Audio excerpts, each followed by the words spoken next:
Olga's evidence. Giles saw in the girl almost as great a change as that which had taken place in her mother.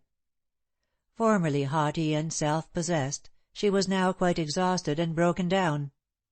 Her dress was muddy and wet and in disorder. She had a grey face and red eyes. Huddled up in the chair, she looked a pitiable object, the ruin of what was once a beautiful woman. "Anne lost?" cried the Princess, clutching at a chair to steady herself. "Olga, what do you mean?" Olga did not answer.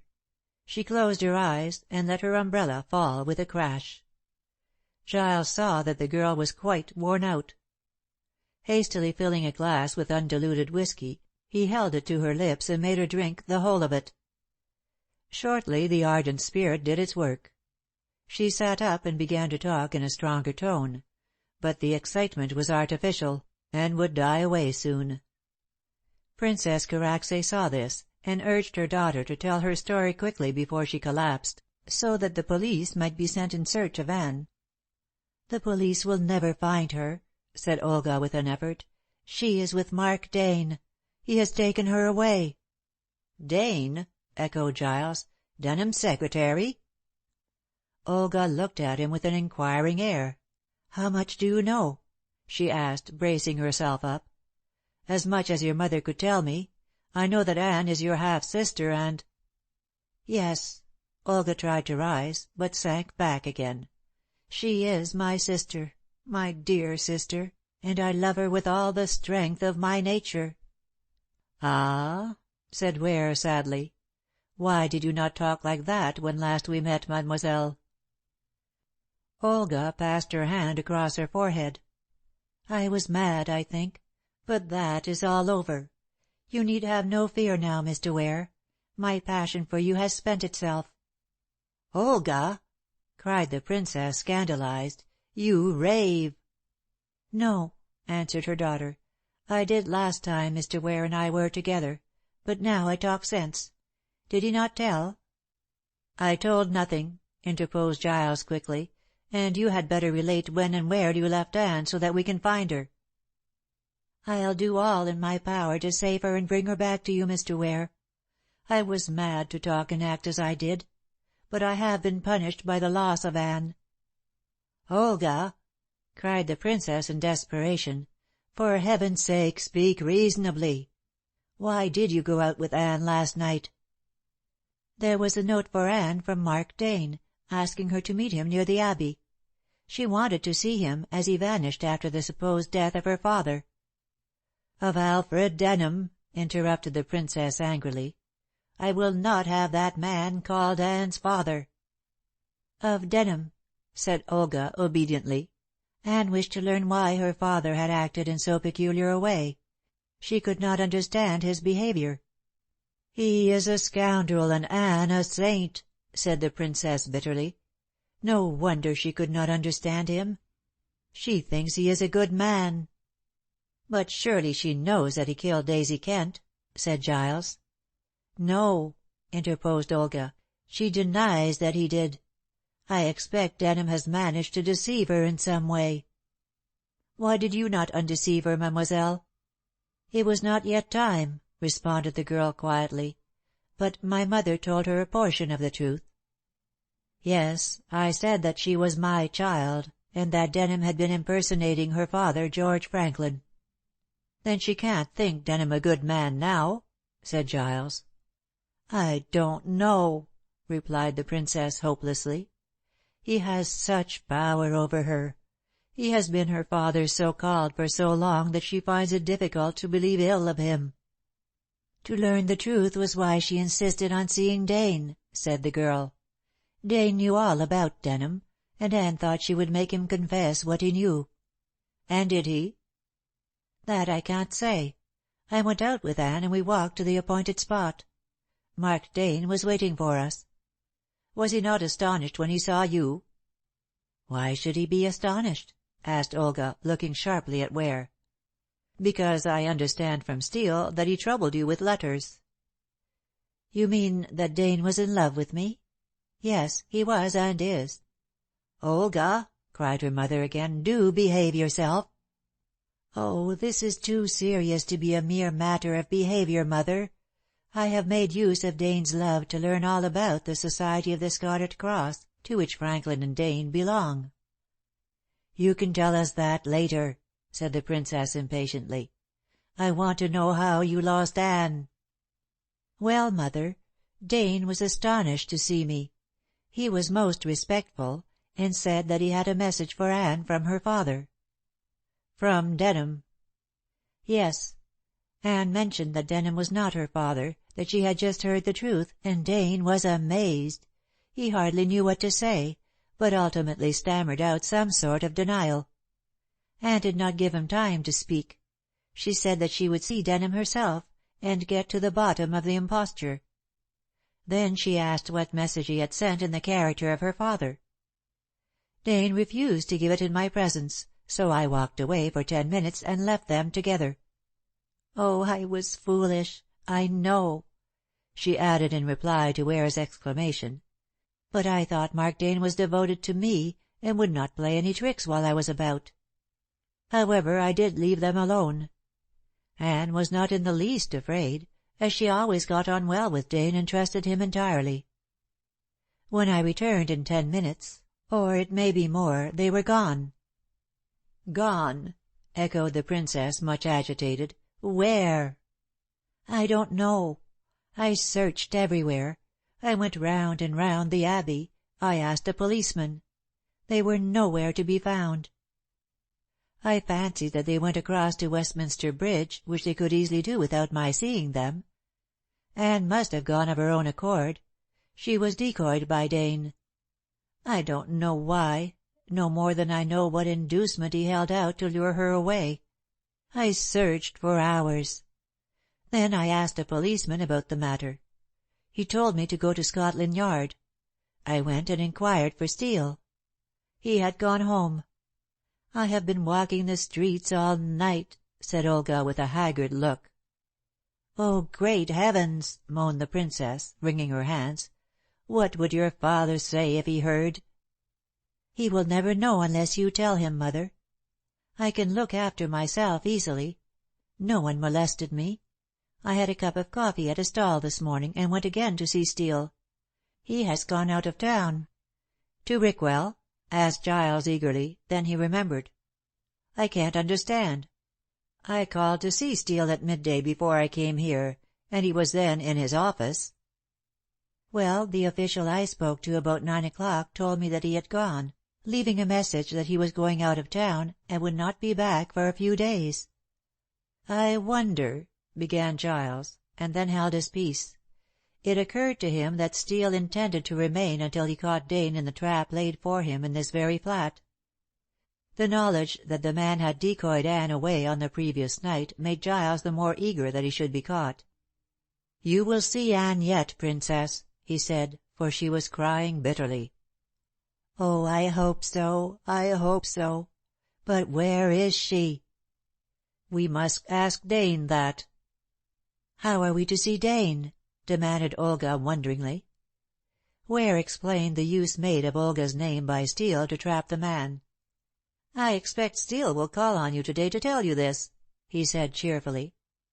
"I am not sorry, and yet I am," said Olga thoughtfully. "I know much about Mark Dane, and want to save him from his bad companions. But I hope Steele won't put him in jail. That would ruin him entirely. Besides, Steele promised not to have him arrested." "Promised you?" said Ware, astonished. "Yes. It was I who told him to look after Dane. I know much about this matter." Then, seeing Giles puzzled, she explained. "When I first met Anne I saw that she was like myself in looks. That drew us together. You see it yourself, do you not, Mr. Ware?" "Yes," replied Giles, "and I often wondered at it. Now, however, that I know you are half sisters, I wonder no longer." Princess Karacsay nodded her approval, and Olga continued. "When I learned that Anne's name was Denham I rather drew back from her. She said that she was born in Jamaica, and knowing what my mother had said about Denham, I thought Anne was the daughter of my mother's enemy. Afterwards I learned the truth through Dane." "How did you meet Dane?" Well, I knew him by sight long before we spoke. He used to dog Anne and myself. She never saw him. When I described his looks, she thought he might be her dead father's secretary, for she then believed her father, Denham, alias Franklin, was dead. She wished to see him, but Dane always kept out of her sight. Then, when Anne went to Mrs. Morley, he still continued to dog me. He got to know a concert hall where I frequently sang and hired himself there as an attendant. Then he took to sending me love letters. I was angry at first. Afterwards, I wondered if he knew anything about Denham, and thought he must if he really was the secretary, as Anne said. I asked him to come here. "Olga," said the Princess, "you have behaved badly." "It has all turned out for the best," responded Olga wearily. She was beginning to show signs of fatigue again, but still kept on with her explanation in the most plucky manner. Dane came. He is a handsome young fellow and was well dressed. I led him on to talk about Anne. He told me more than he should have done. "Told you what?" "That Denham had come in for money and was living at Rickwell. As I knew from Anne about the Powell money, I put two and two together and concluded that Denham was pretending to be Anne's father, that she was really my half-sister, and that her pretended father had really murdered Daisy Kent to get the money as Franklin."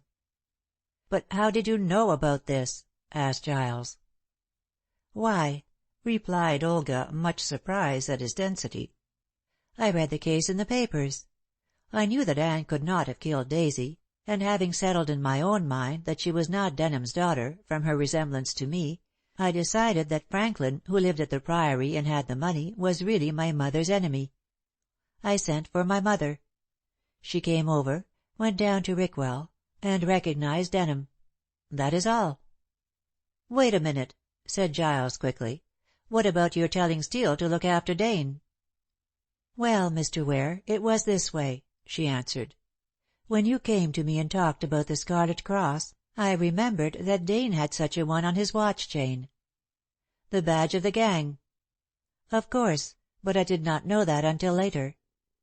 Then Steele came in, if you remember, and hinted that the Red Cross was the symbol of such a gang. Your talk of the cross being found in the church, and that you thought that it was dropped by the criminal, set me thinking. I sent for Dane again and tried to find out the truth. At first he refused, saying it was as much as his life was worth to talk." "And I dare say he is right, mademoiselle. Denham would not stick at a second murder. By the way, did you know he was Wilson?" "Only when Dane confessed. I gradually got him to be confidential to me, promising that he would not get into trouble. He was so deeply in love with me that he spoke up at last." "My dear Olga." "Well, mother, I knew if I could get at the truth I could save Anne." The Princess nodded, well pleased. "I am glad you thought of your sister." Olga flushed a deep red and her eyes sought those of Giles. "It was not my sister I thought of, but of myself," she said in a low tone. "You see, mother, I fancied that I might get something if I could prove the innocence of Anne, for I—" "Is any explanation needed, mademoiselle?" said Giles uneasily. She paused for a moment and looked at him straightly. "No," she said at length, "that is all over. I think no more explanation need be made. But with regard to Dane, he told me that Denham had come to England to see about the money left to Daisy Kent. He disguised himself as Wilson and lodged at a Mrs. Benker's. Then he went down to Rickwell and—" "And murdered Daisy," interposed Giles eagerly. "So I said, Mr. Ware. But Dane, who seems devoted in a way to Denham, denies that he struck the blow." "Does he know who did?" "No. He says Denham doesn't know either." "Denham's a bigger scoundrel than you think," said Giles, recalling his last conversation at the Priory. "He accuses Anne of murdering the girl." "He'll have to prove it then," said Olga coolly, while her mother shrieked. "I'll be able to save Anne, never fear. However, Dane told me that the Red Cross was the badge of a thieves' gang. Denham had a yacht called the Red Cross, which goes from one port to another to take stolen goods on board. That's what Steele says. Of course. Dane told him when he taxed him with it. The boy, for he is just 25, told me everything." "And you told Steele," said Ware, rather reproachfully. "I had to tell Steele, if I wished to save Anne," retorted Olga. "But I asked him to do nothing to imperil the liberty of Mark Dane." "Did he promise that?" "Yes. Dane saw him in Bournemouth. I told him to call with a note, which I gave him. Dane did not know why he was sent, and when he discovered that Steele was a detective he became afraid. I believe he told something, but he afterwards ran away." "He doesn't trust you any longer, perhaps," said the Princess. "From his attitude last night I think he does, although he was a trifle reproachful. He will come if Steele has written a letter to call him here in my name. Then I dare say he will be able to explain why he took Anne away." "Will he do so?" "Ah, that is what we must find out." Olga paused, then continued. "I wanted Steele to learn all he could from Dane about Denham, as I wish to see that man arrested." "Nothing would give me greater pleasure," said the Princess. "I thought of that. Denham tried to ruin your mother." "And he did. He did," she said bitterly. "He tried, or rather he is trying, to ruin Anne also," said Olga. "For these reasons I wish Steele to find evidence against him, so that he may be arrested and made to confess his wickedness. Dane is the one who can tell most about him, and I think Dane will, for since Denham got the Powell money he had not behaved very well." While they were thus talking, a knock came to the door. The servant entered with a card, which she presented on a salver to her mistress.